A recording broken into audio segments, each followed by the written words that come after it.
Hey there, this is Eric, and this is going to be a comparison video that I didn't think I was going to have to do. But it seems that there's a little bit of misinformation going around about this variety here. So this one is called Roja. This is a variety from the collection of Montserrat Ponds in Majorca. I've had it now for, quite a few years. I actually had some trouble with a couple of my trees, and my buddy Chris gave me a backup. So I have that tree now in the ground, and it's producing main crop here on September 14th. This is the first one off the tree. But when I originally had my trees, I got my cuttings through Garden Crochet back in the day, and I gave an extra tree of mine along with several others. I hate to think about how much money those trees were worth at the time.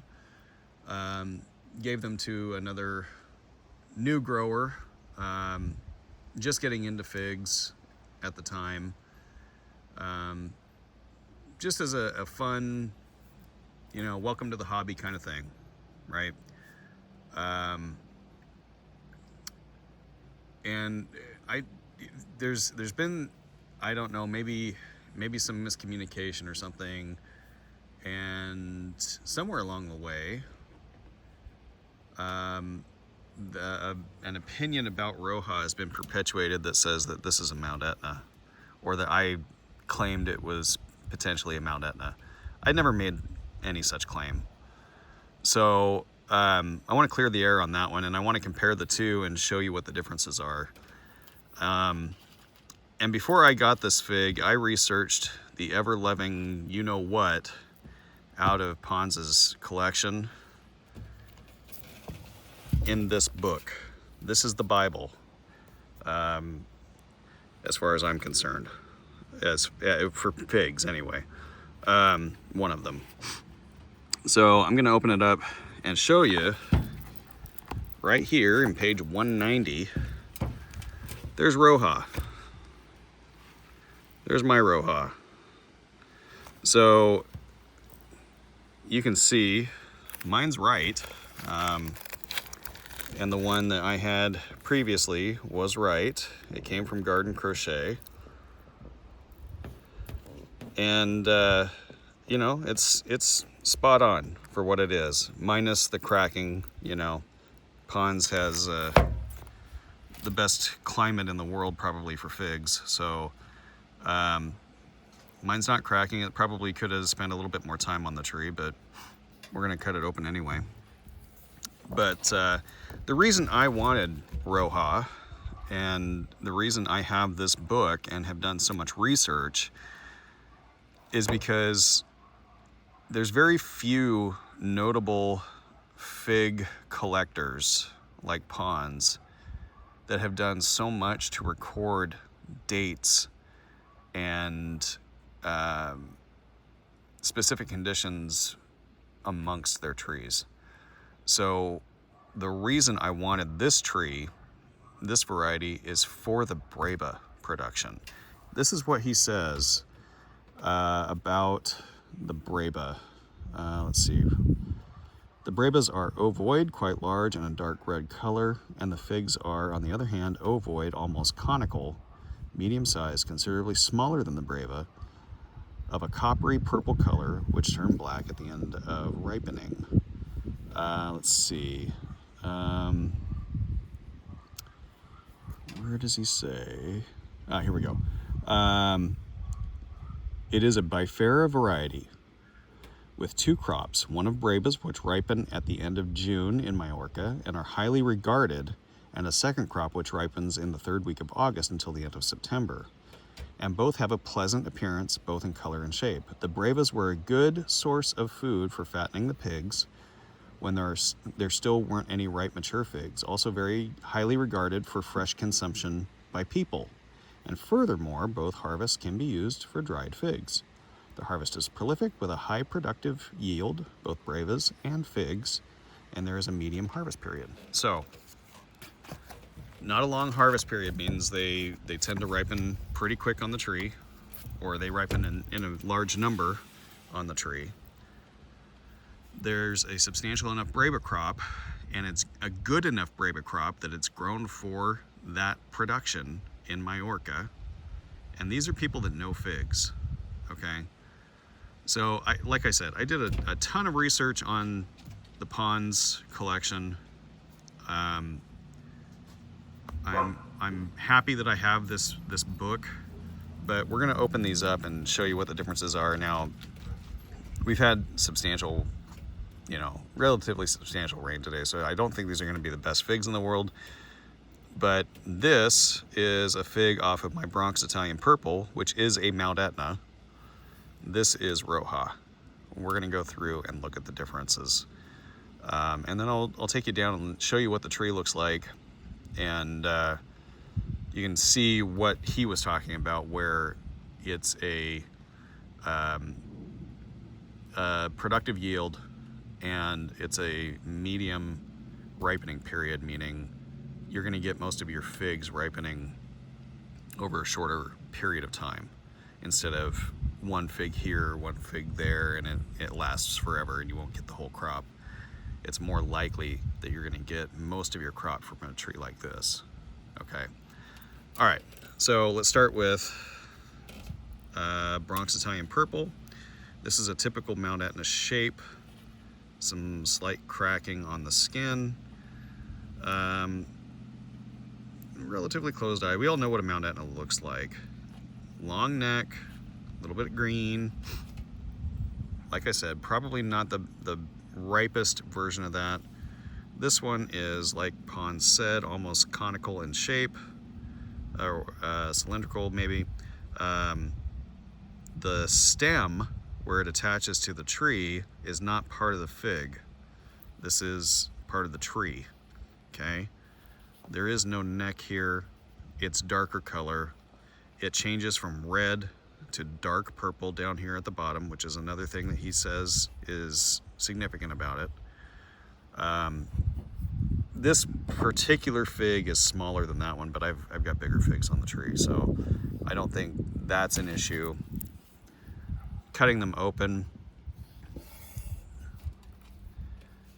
you can see, I'll open my book up and you can compare what that looks like to Pons's pictures, and you'll see the similarity. Kind of a light pink pulp, not a dark red pulp. Whereas with this one, much darker red pulp. Now this one's got a cavity in the middle that's immaterial. If it were a little bit more ripe, this would be a little bit more gelatinous inside. So, but we'll give this a taste and I'll try my best to describe it.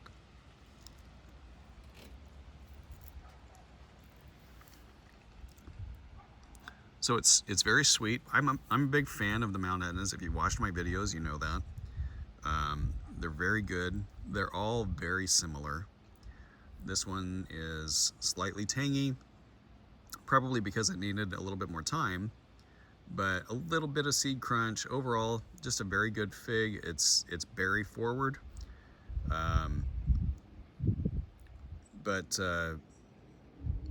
Yeah, it's typical Mount Etna flavor. It's kind of a mixed berry kind of flavor. Okay.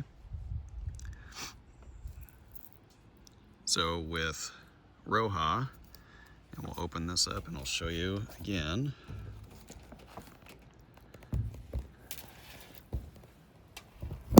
Whoopsie.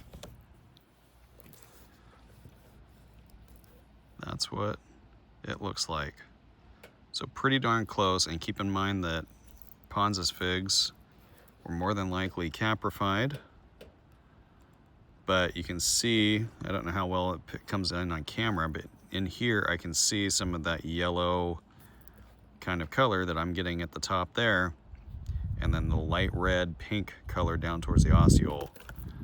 So spot on. This is Roja. I I have no question of that whatsoever. Garden Crochet, if they were anything, they were relentless in making sure that they had the right variety. So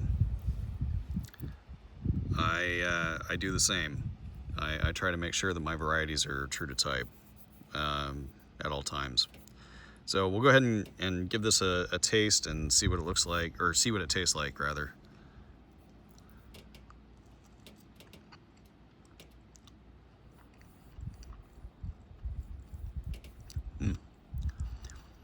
It's very sweet. It's much more dense than that one. Much more dense. Very sweet, not as much berry flavor. Not nearly as much berry flavor. It's more of a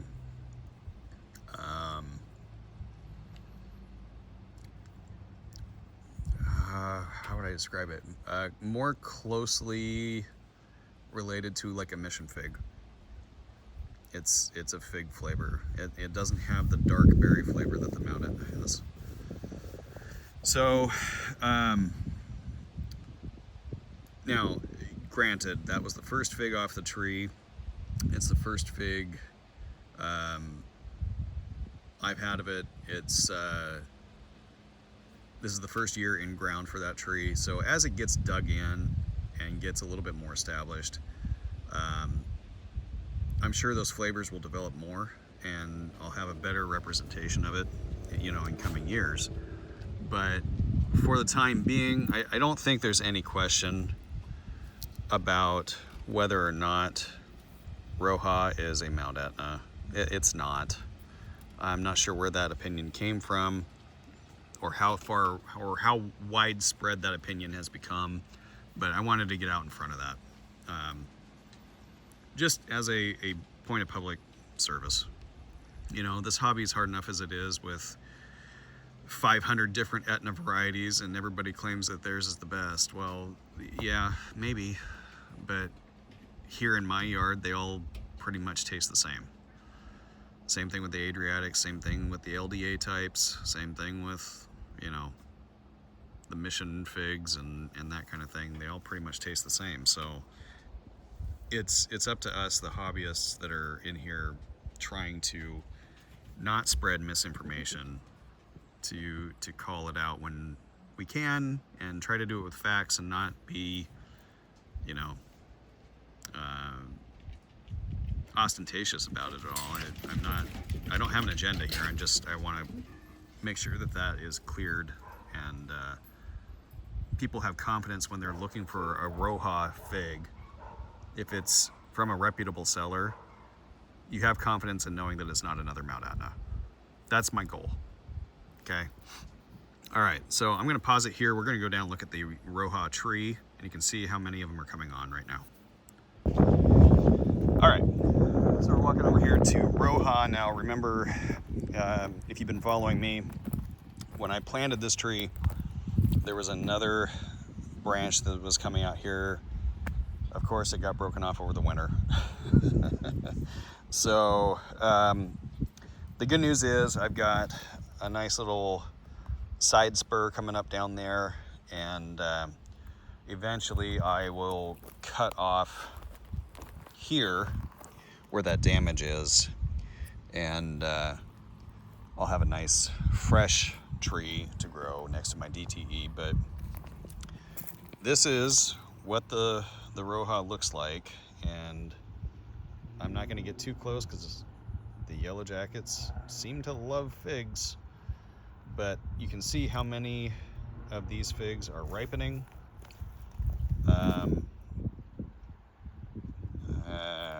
It makes me nervous. Go away. All right, so lots of figs ripening at the same time. I think that's what Pons meant when he said it's got a medium, whatever the wording was. The length of season was a medium length of season. So you're gonna get a lot of figs coming on at the same time. That's really good. That's really beneficial. So, yeah, there's Roja, and for your frame of reference, here's Detresa splits, another fig that I did a comparison on with Ronde Bordeaux. Some people claim that those are the same, and they're not. So it's doing very well, and I'll pause it again there, and we'll walk over and I'll show you what the Mount Etna looks like. All right, so I'm over here with my 2 Mount Etna trees that are in the ground, my biggest 2. This one is Sayreville Dark Unknown, and it started ripening after Bronx Italian Purple this year. And any given year, it kind of flip-flops back and forth. This one actually put on more Breba this year in a weird turn of events. I got Breba from this tree.